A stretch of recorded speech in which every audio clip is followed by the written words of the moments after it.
Hi friends, welcome to మా queens YouTube channel. ఇదిగోండి, వాళ్ళకి చింత చిగురు తొక్కు పెడుతున్నాను. ఇదిగో పసుపు వేస్తున్నాను. ఇది కట్ చేసుకోవాలి. చింత చిగురు ఇదిగోండి, ఇలా సన్నగా కట్ చేసుకోవాలి, లేకపోతే రోట్లో వేసైనా తొక్కోవచ్చు. మేము కట్ చేసాము.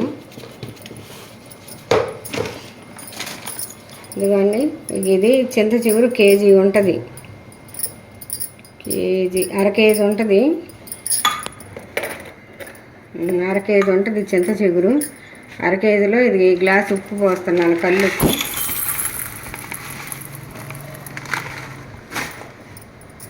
కల్లుప్పు వేస్తున్నాను, పసుపు వేసాను, ఉప్పు వేస్తున్నాను. మీరు కూరలలో వేసుకునేటప్పుడు చూసి వేసుకోవచ్చు. కలిపి పెడితే ఇది ఉప్పు ఊరిద్ది అనమాట. కొంచెం పచ్చిగా కడిగి శుభ్రంగా ఆరబోసి కట్ చేసాము. ఇప్పుడు ఇట్లా కలిపి పెట్టుకుంటే ఊరిద్ది అనమాట ఉప్పు. ఇది పచ్చిది కదా చిగురు, బాగా ఊరుద్ది.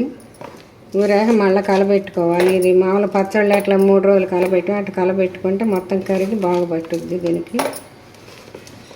తర్వాత మనం పప్పులు వేసుకోవచ్చు, పచ్చడి వేసుకోవచ్చు. కాకపోతే ఉప్పు చూసి వేసుకోవాలి, బాగుంటుంది. ఎప్పుడన్నా తినాలనిపించినప్పుడు సంవత్సరం అంతా నిల్వ ఉంటుంది.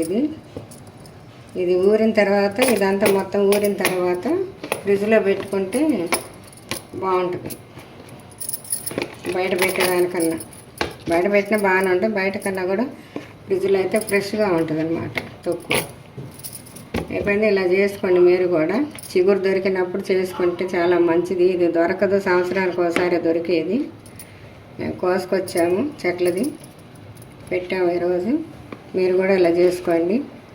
లైక్ చేయండి, షేర్ చేయండి, సబ్స్క్రైబ్ చేయండి, గంట కొట్టండి తప్పనిసరిగా. బాయ్.